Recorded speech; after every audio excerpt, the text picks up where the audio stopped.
Before beginning this video, I need to start with a quick disclaimer. This video goes inside a Mexican market where animals like bunnies, parrots, kittens, puppies are sold in cages with the intention of being sacrificed for ceremonial purposes. Now, before we get into the market, I need to clarify two things. The first is I need to clarify the situation in which I filmed this and how I kind of came upon this, so it doesn't look like I'm being irreverent or making light out of a terrible situation like this. I was filming a food vlog, and just before I went to a market that I was planning on going to in the food vlog, I talked to a local, and she pretty much explained that she wouldn't go to this market because, or she warned against it just because it was dangerous. She said there was an interesting group of people there, like a kind of a culty group that shop at this market. And at the end, she said she personally doesn't go there because they sell sacrificial animals. That definitely took me by shock, but more than anything, just disbelief. I didn't believe that that was something that happened in the center of Mexico City. I just decided to go in and kind of film it as a little extra excursion on my food vlog. So that is why I went into this with like a kind of a happy mentality, because it was part of a food vlog and I wasn't mentally prepared for what I was about to see. It was very uncomfortable for me, and that is why the second thing I need to explain before showing you this market is I just need to explain to you why these kind of exist, a little bit more behind them, so you have a better understanding when watching it. So since I've been living in Mexico, one thing I've learned is that Mexicans are often very kind of superstitious people. They like to believe, or I don't say like, but every city you go to seems to have a haunted house or a church with ghosts in it, or, you know, things like that. They kind of like that stuff, but, you know, similar to lots of Americans. But that being said, there are several more minority groups in Mexico that take this a lot further and believe in charms, enchantments, spells, like that type of stuff. For example, let's say someone thinks an evil spirit is out for them, or they just want protection from evil spirits. They might go to someone to have them cast a spell, or I don't know, perform a ceremony, I don't know what you want to call it, but do something to protect them from those evil spirits. But it goes a bit further than that. I've been told by some locals that it's believed many politicians, not many, but some politicians, they use these shamans, Santeros, people that perform these spells to gain luck in their political campaigns, and also, more dangerously, to cast harm or misfortune to their political adversaries. But there are tons of reasons why these rituals might be used. I've been told it could be as bad as wishing death upon someone, whereas it could also just be, you know, like, oh, clean my soul or whatever. So that is why the demand is there. I want to make it clear, the demand is not coming from people just wanting to kill puppies and kittens. It's coming from a spiritual side, from a religious side, like this is their religion, what they believe in. That being said, it still doesn't change the fact that murdering little puppies is still happening here in Mexico. It's really hard to find information about this, so that is why, one, I saw it firsthand, and two, why I've spoken to so many locals about it. One local I talked to, the very first one who kind of brought this to my radar, told me that this is happening in Mexico. I did a little interview with her, so that is going to be at the end of the video, so you'll learn a little bit more from her. But for now, here's the vlog. Alright, we are almost at Mercado Sonora, the Sonora market. This is the market where they have sacrificial animals and a bunch of like very edgy stuff that ranges from a lot of weird, I don't know, hippie stuff. There's a lot of like apparently cult groups that get unique items from here, so it's a very strange market. But the strangest part about it is they have sacrificial animals that are being sold for sacrifice. Black cats, I don't know, a lot of stuff that's like important for sacrifices, I don't really know. We've been told by many people that not to know what to expect, but just know it will be a unique experience, and they've told us to be careful because this is not the safest place. There's another market around here, or it's like 30 minutes from here, an hour, but it is called the Tampico market. Tampico is the most dangerous, most cartel, drug infested area of Mexico City, and the market is the center of it. It's like a real life black market. They're saying you can literally get anything there, guns, organs, like you can get a kidney, like it is like a legit black market. But they're like, don't go there, we don't go there. Like, if y'all went there, y'all would be killed. Like, don't go there. So we're at this market instead. The Tampico market is run by like a lot of like cult groups that worship worship the Grim Reaper. Santa Muerte is what they say. That is like, there's a cult that has started in Mexico City, in Tampico, that kind of runs that black market, and it has spread through a lot of Latin America. You can look it up. I did not believe it at all when I was first hearing this stuff. I was like, this is real. This is in Mexico City. So we're not going there, but anyways, let's go check out these sacrificial animals, which I feel really bad just even saying that. Already getting a little edgy, sketchy. There's a lot of baby dolls, different charm and enchantments. Can very quickly tell we are entering a different part of the market for sure. Yeah, I don't know what's up with these dolls. They're all over the place, and like, they freak me out. Got a battle axe, shark jaws, crown of thorns, dead animal hooves over here, bunny feet, a skull. Flies all around. Yeah, there's so many flies, it's ridiculous. I'm really glad we've come here. Like, this is interesting. I'm ready for this adventure. All right, y'all, I think we've made it. This is where the sacrificial animals are. What is up with this light? I do not know. Already getting a little sketched out. Can we just keep on going down here till we get to the back? What is up, dude? Why are all these lights flashing? That is not cool. Oh my god, dude, the things around here, what the heck? I hear them. Oh my god, did you hear that? Yeah, getting close. We are, oh my god, let's go. What the heck?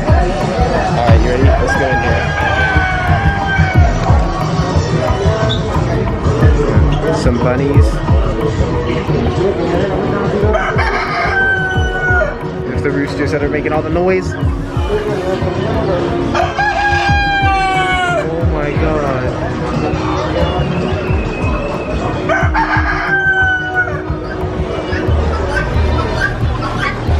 So cute. I know, right? It doesn't like... I've never wanted to buy a rabbit in my life, or a chicken, but like... It's so sad to think that this cute little guy is here to be sacrificed. Oh, hello.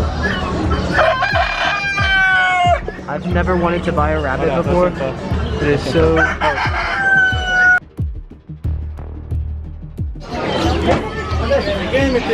Here's the goat section.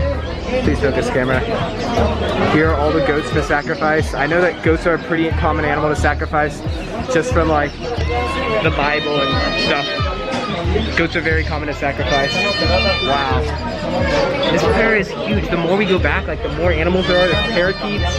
At this point, I saw this section to the left with a bunch of super exotic birds that just got bigger and more exotic as you went back. But I didn't pick my camera up because I saw a bunch of very official looking people. Yet still with my camera by my side, someone tapped my shoulder and I turned around to see it was a police officer telling me to shut my camera off. I immediately did so and got far away as quickly as possible, unfortunately missing pretty much the entire exotic section. But honestly, no matter what I saw there, I don't think it would be nearly as sad as this next section. No, that's enough. No.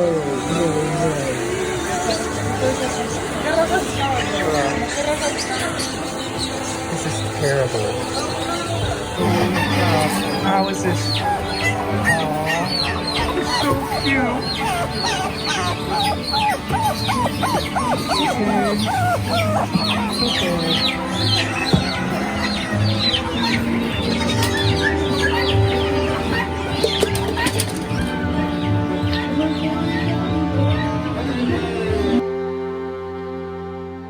Wow, that was really tough. That was not what I was expecting at all.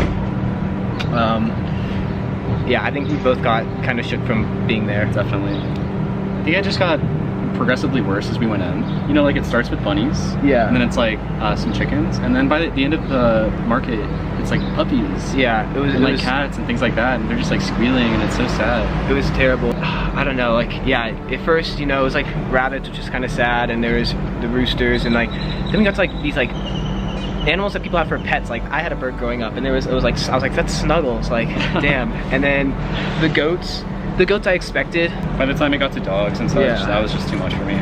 Yeah, those little puppies were this tiny. Yeah. They were just squealing the whole time. And they were so, you know, like in the States you usually can't buy a puppy until they're 8 weeks. And these puppies were not 8 weeks old, like they were so young.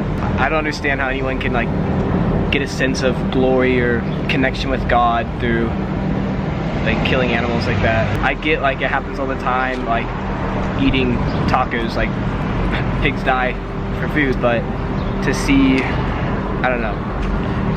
It's different when it's animals that you think are like pets, and it's also different when there's no reason for their death. Like there's no benefit in their death. I guess this is one point of view. Obviously the people who are doing it see it differently. So that was it. Now you probably understand why I wanted to get a better understanding of this from a local. So yeah, could you explain a little more? Okay, yeah, sure. So we've got plenty of markets in the whole city. For example, we have flower market, we have candy market for strange food, for many different things. Even that one is like really special. mostly the first part is just for kind of souvenirs, maybe mask for Mexican wrestling, for costumes, for Mexican parties.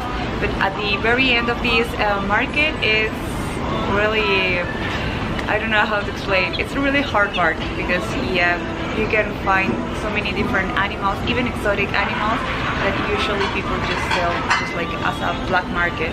So I'm not like really proud of this part of the city, but it is what it is. It's a reality. I mean, we still have like this kind of ceremonies with sacrifices, so that's like mainly the audience that go to that market to get the animals. And yeah. Do you know what they think they get from sacrificing those animals?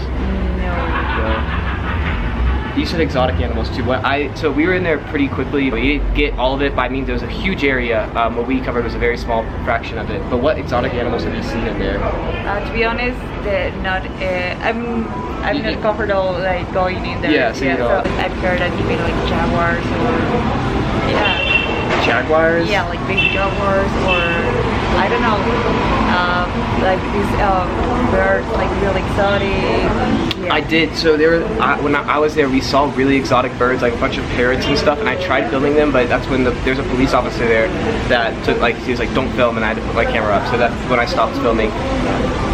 It's really interesting. The police know about the situation, and they are. Yeah, I mean, there's a police officer there.